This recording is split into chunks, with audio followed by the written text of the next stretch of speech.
안녕하십니까. 스포츠 비즈니스맨에 오신 걸 환영합니다. 지난 영상에서 MLB 감독과 NBA 감독의 연봉을 비교하였습니다.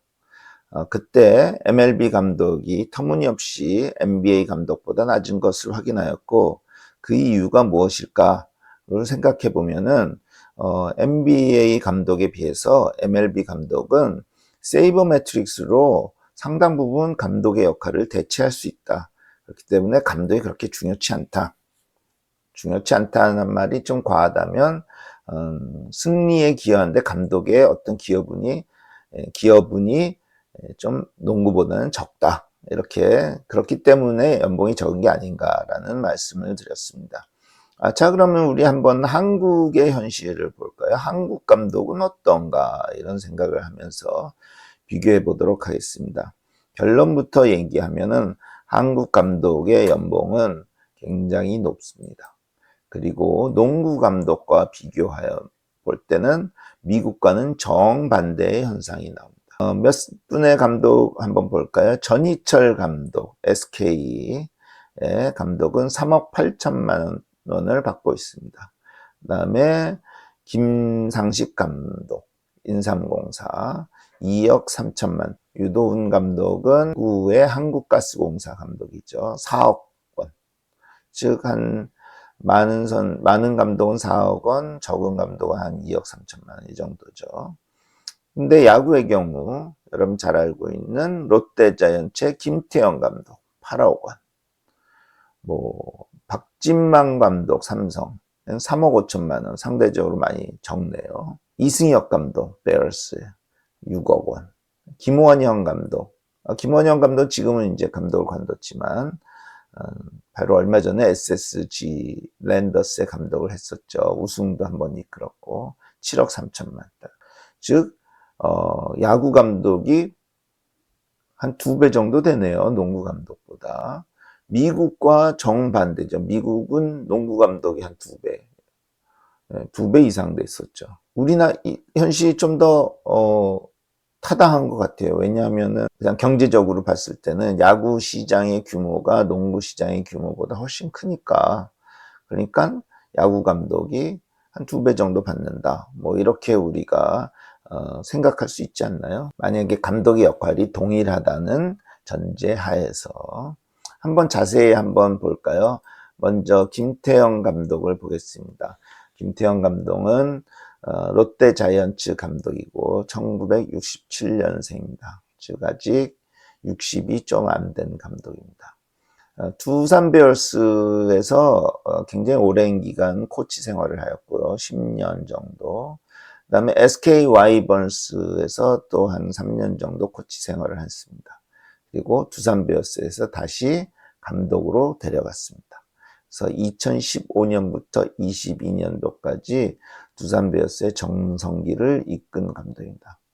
그래서 첫 해부터 코리안 시리즈 우승하였고 그 후에 2차례를 더 우승해서 총 두산에서 3회 우승을 하였고 7년 연속 한국 시리즈에 진출하는 아주 독보적인 기량을 발휘하였습니다. 그래서 연봉도 8억 원을 받고 2024년 이번 시즌이죠. 롯데 자이언츠의 감독으로 활용하였습니다. 물론 롯데 가서 이번에 코리안 포스트 시즌에 진출하지는 못하였습니다. 그래서 한국 프로야구를 대표하는 감독이다라고 볼 수 있겠습니다. 그 외에 두 감독만 더 얘기하면은 이승엽 감독. 이제 김태형 감독이 떠난 후에 두산 베어스 감독으로 이번 시즌을 보냈습니다. 연봉이 6억 원입니다. 스타 플레이어의 감독이 어떤 후광을 받은 거겠죠. 그 다음에 김원형 감독은 SSG 랜더스의 감독이었는데 이분은 2021년부터 23년까지 랜더스의 감독을 하였습니다. 2022년도에 코리안 시리즈 우승하면서 연봉 7억 3천만 원 받게 됐습니다. 그러나 중간에 이제 파이어가 됐죠. 그러니까 1년을 마치고 이게 우리나라 야구 감독의 연봉이다라고 볼 수 있겠습니다.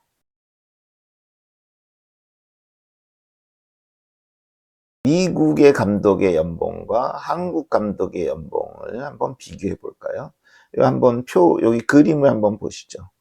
두 메이저리그와 KBO는 시장의 규모도 다르고 그래서 연봉을 절대적으로 비교하면은 말이 안 될 것 같아요. 그래서 제가 어떻게 숫자를 만들었냐 하면은 메이저리그 선수 평균 연봉 대비 이 감독의 연봉이 얼마냐.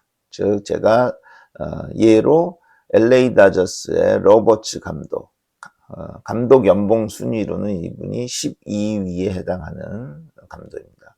그 다음에 연봉 1위였던 크레이그 카운셀 감독, 두 사람의 연봉을 가져왔는데 두 사람의 연봉을 메이저리그 선수의 평균 연봉 대비로 하였습니다.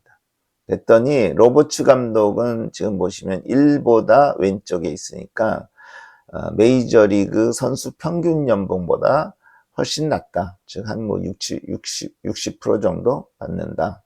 이렇게 보고 카운셀 감독은 1보다 더 넘으니까 1.5배가 좀 넘죠. 1.6배 뭐 이 정도 되는데 메이저리그의 선수 평균 연봉보다는 그래도 명색이 감독 연봉 순위 1등인데 1.6배 정도 받는다. 근데 한국과 김태형 감독과 이승엽 감독은 훨씬 높네요. 한국의 프로야구 선수 평균 연봉보다 이승엽 감독은 거의 4배, 김태형 감독은 5배가 넘게 이렇게 받습니다. 그래서 우리나라에서의 야구 감독은 미국보다는 훨씬 더 후한 대접을 받는다라는 사실을 확인할 수 있었습니다. 자, 그럼 왜 그럴까요? 미국에서는 야구 감독이 많은 돈을 못 받는 이유가 감독의 역할이 승리에 미치는 게 크지 않다. 즉 상당 부분 선수단의 기량이 팀 성과를 상당 부분 결정한다. 두 번째는 그러면 감독의 역할은 어떤 세이버 매트릭스, 즉 프론트 부분에서도 어느 정도 커버를 해줄 수 있다. 대체가 가능하다. 이런 생각 때문에 그런데 우리나라에서는 그런 생각이 전혀 없다. 감독의 역할이 굉장히 크다. 감독의 어떠한 뭐 선수단 장악력 이런 것이 굉장히 중요하다. 이렇게 인정을 하는 것 같습니다. 그거에 대해서 제가 한번 진짜 그런가? 우리 한번 생각해 볼 필요가 있겠죠. 자, 감독으로는 일가견을 이룬 김성근 감독과 김응용 감독이 갑자기 떠오르더라고요. 김응용 감독은 뭐 해태 타이거스와 삼성 라이언스를 거치면서 코리안 시리즈 10회를 우승한 감독이고, 김성근 감독도 여러분 뭐 야신 해서 대표적인 아주 명장으로 우리 알고 있지 않습니까? 근데 그분들도 막상 하나 이글스 갔을 때는 두 분 다 폭망했어요.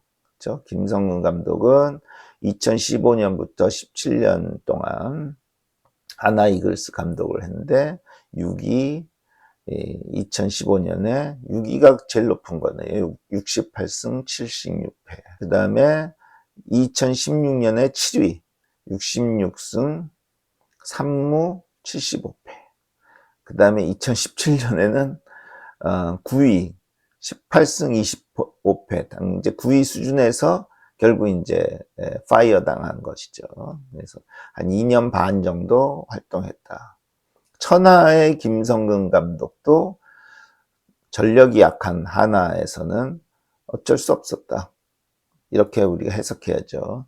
김응용 감독도 뭐 2013년, 14년 두 시즌을 보냈는데 더 처참합니다. 9위 두 시즌 모두 42승 1무 85패. 이거 굉장히 9위로도 굉장히 낮은 승률이죠. 그렇게 명장이 물론 뭐 선수단의 전력이 약했기 때문이다 이렇게 얘기하겠지만, 그러니까 메이저리그의 어떤 생각을 받아들인다면 진정한 명장이라는 것이 있겠지만 그 역할이 즉 팀 성과에 미친 영향이 야구는 상대적으로 적은 거 아닌가, 이런 생각을, 물론 우리나라의 경우에는 뭐 메이저리그에 비해서 프론트의 세이버 매트릭스 활용 능력이 떨어지니까 감독의 의존도가 더 높아져서 어쩔 수 없이 감독에게 더 많은 연봉을 준다. 이렇게도 생각할 수는 있겠죠. 자, 정리해 보면은 지난 시간에 의해서 감독들의 연봉을 보았는데 이번에는 한국 프로야구 감독들의 연봉을 보았습니다. 한국 프로야구의 감독들은 한국 프로농구의 감독보다 2배 이상의 연봉을 받고 있다. 그래서 미국의 NBA와 MLB의 감독의 연봉과는 상반된 결과가 나타난다. 한국에서는 야구 감독을 굉장히 중시한다.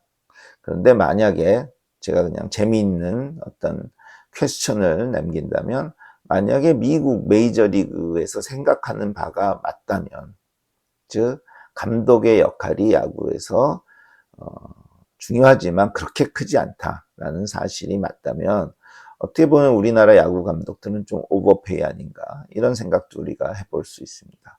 좀 더 한국 야구 데이터를 가지고 분석한 세이버 매트릭스가 있다면 그것을 통해서 감독의 역할을 여러분이 한번 볼 수 있는, 분석해 보면 좋겠다, 뭐 이런 생각을 남기면서 오늘 영상을 마무리하도록 하겠습니다. 감사합니다. 구독과 좋아요, 알림 설정.